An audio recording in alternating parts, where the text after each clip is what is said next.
Welcome back everybody, it's DestinysJesus here. Today we're going to be covering the best duo drop spots for Arena if you're just W King and you want to get high kill wins, or whether you want to have a really good drop spot for the duo Dreamhack tournament which is coming out this month and you want to make sure that you're trying to qualify for the finals for that. We're going to be covering some absolutely insane drop spots with the Dragon's Breath shotgun, which is super powerful in duos as you can see here, as well as a drop spot that gives you a double P90 and is absolutely broken for W King with. As always, I hope you guys enjoyed this video. Make sure to leave a like if you did.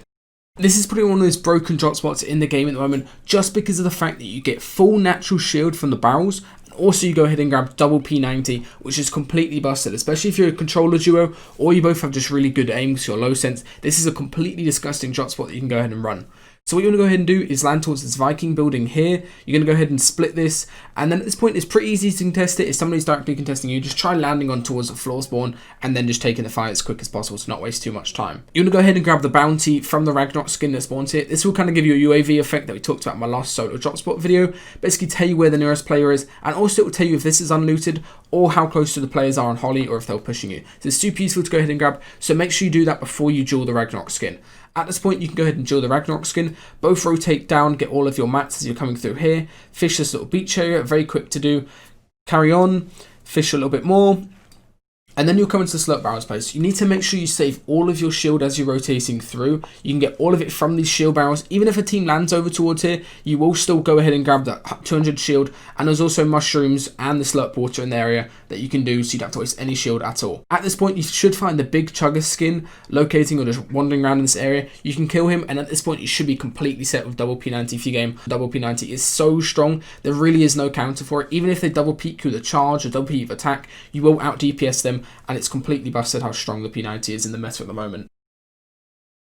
Next, we have a drop spot that's really good for open tournaments and if you want a W key, as well as if you want to utilize the new system of trying to get the Dragon's Breath, or if you just want to get a consistent way of upgrading to like a purple tack or a purple charge, which I did in this video. Obviously, the Dragon's Breath is absolutely insane. You should start trying to practice with it more. It's so good for W king, and especially in duos, you can just jump into somebody's box and insta-kill them basically. And it's so good for having it for that reason, just in fights. So this is why I'd recommend landing at this drop spot. So basically, what you want to go and do is land at small side Misty.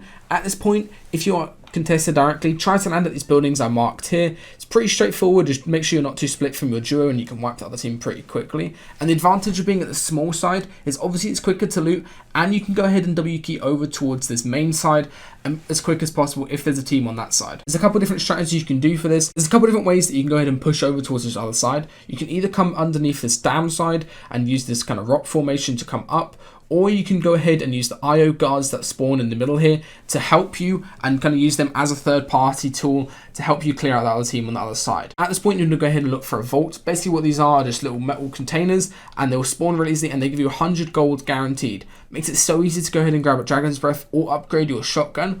Alternatively, what you can do if you don't find the vault is go up towards the lake, fish this entire area, grab everything you can, and obviously you get a good chance of getting a rift fish as well as just a load of extra shield, which is super useful for having in tournaments as well. If you don't spot an opportunity to key over towards the other side, you can just go ahead and disengage, leave towards this cabin side as well. That works perfectly fine, and you'll get good loot doing that as well. Orchard actually received a massive buff compared to last season, and it's so much better for tournaments. And I've already seen a couple different duos in the name of Frey and High Chris do extremely well at the spot just because it's got such a big buff.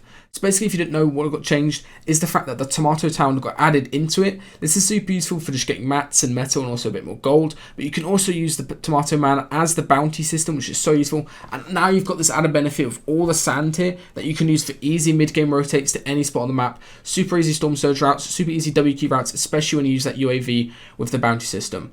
What you're going to go ahead and do if you're uncontested is just go up towards the slur up tuck straight away. Then you can get extra mats on the way out. And you've also got a load of different spots that you can rotate to mid-game if you know they're free. There's this little shack area here that you can go ahead and rotate into. You can also rotate over towards the triple chest, which might be free, or these hill chests, which are still there from previous seasons.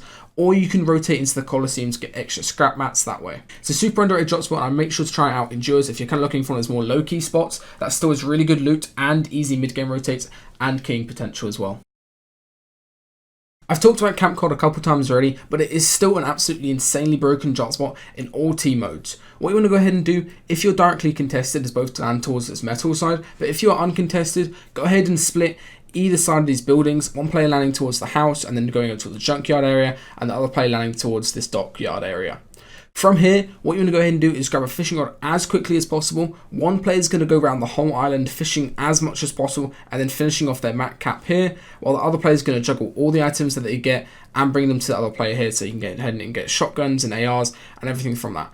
And the reason this is such a powerful strategy is just because of the addition of the riff fish. The riff fish is without a doubt the most broken item in the game at the moment. If you can go ahead and grab 1 or 2 riff fish every game, you'll be so set for endgame when it comes to tournaments, and you can also use it to just bail out of a bad situation mid-game, which is also super useful. For mid-game rotations, you should be pretty good. You can have a lot of metal from the actual dockyard area, as well as easy brick and wood as you leave. You can go ahead and rotate dead side on the bottom left here underneath the map, or you can come around the top right, get all these fishing holes as you leave.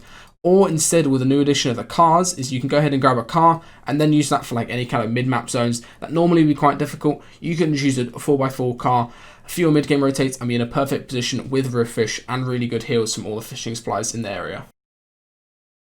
You guys have probably already seen this solo drop spot video I made on this actual spot itself, but it works really well for duos. Queasy and Trulix were landing here in the Playboy Invitational, and they got 4th place, and it's just because of the fact that they have that RPG that they can use to reset fights, they can use it to export into boxes, and they can also use it for height takes late game, and it's a very unique weapon just because of the fact that nobody else on the map has it unless they get it from a shark. Another benefit of the spot is the fact that you've got a couple of different options for mid-game rotates. You can either go towards a slurp truck over here, or you can rotate up towards this dam side, go ahead and fish, and all of these spots, as you can see, is just entirely based on fishing. If you can fish on your mid-game rotate and duos, you'll be 100% chilling, you'll never have bad loot, you'll always be in a very good situation heals-wise, and that's why I'd recommend it. So make sure to check out this drop spot. There's so many different tricks that you can do with the RPG if you can win it consistently. And just as a tip, make sure you land on the roof and don't try going for a floor spawn on the bottom. That can go really badly, really quick if there's multiple teams.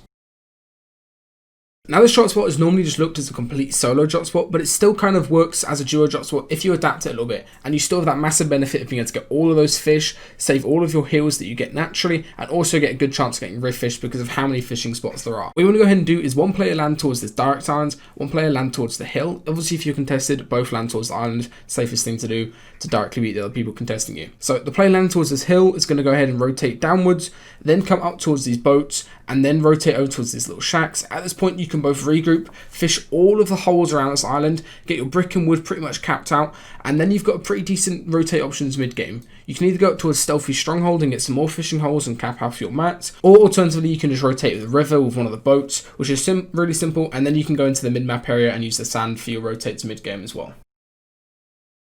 As always, I hope you guys enjoyed this video and you can learn a couple of new drop spots that you can practice for upcoming Dreamhack duos. I will be having a trio drop spot version of this, so make sure to leave a like if you want to see that. Basically just preparing you guys for the FNCS trios and all the trio tournaments that can be coming up as well. But good luck in the Dreamhack duos, guys, and make sure to leave a like if you enjoyed the video.